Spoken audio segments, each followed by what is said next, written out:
What do you feel when you look at or touch your breasts? Joy, sex, fun, love and bonding, or fear? After all, over 40,000 American women will die this year from breast cancer. To help, the mammogram industry was born.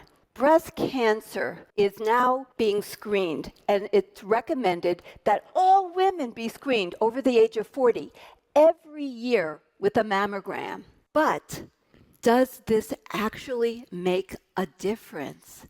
The mantra became, mammograms save lives. But do they?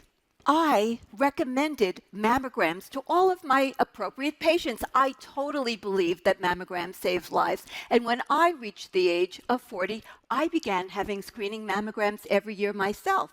I thought it was routine, but every year I was called. You have dense breasts. There's something a little suspicious. Come back for more tests. Every time my fear grew greater. I was expecting to hear the word cancer. I lost so much sleep worrying about my 4 young kids and husband.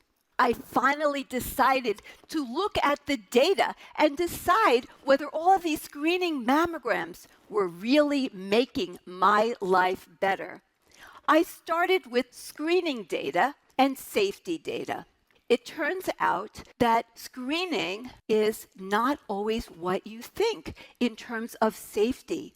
The radiation from all of those mammograms over many years can increase breast cancer, and compression can cause not only sores and pain, it can also increase the spread, accelerate the spread of an existing breast cancer. And there are other harms, the many false positives, such as I endured, and false negatives, which can actually result in a dangerous, life-threatening breast cancer being ignored, and overdiagnosis. Overdiagnosis is when a real breast cancer is found, but it will never kill anyone. This occurs in 11 to 30% of diagnosed breast cancers. You can't predict the growth of a breast cancer. Some grow very rapidly and spread early. Others grow slowly, some so slowly that they will never kill the woman. Some stop growing and some even shrink. Well, what about death rates? It turns out that all of these mammograms would be really useful if they saved many lives. But that isn't how it works. When you look at mortality data, it turns out that both screened and unscreened women have the same death rate after 20 to 30 years. That's incredible. There's also collateral damage. It turns out that when you do mammograms, you create enormous numbers of false alarms and many benign breast biopsies, which were totally unnecessary.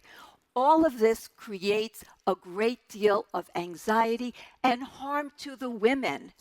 And many of the women who are diagnosed with breast cancer, their outcome is unchanged. Finding a breast cancer is not synonymous with saving a life. So what is driving this extreme popularity of screening mammograms? It's called the popularity paradox. More screenings lead to more positive findings. As more positive findings amount, every woman knows someone with a positive finding. That creates more fear and consequently more demand for mammograms. I decided that I would say goodbye to mammograms. Instead, I would focus on cancer prevention, like diet and stress reduction and avoidance of chemicals. I don't know if I have a breast cancer that could be detected by a mammogram right now. But what I chose is living without knowing. My patients, they all get informed consent, and each one can choose for herself, just as I did. You don't know the ultimate fate or destiny of any individual. What we have is population data. There's no absolute right or wrong.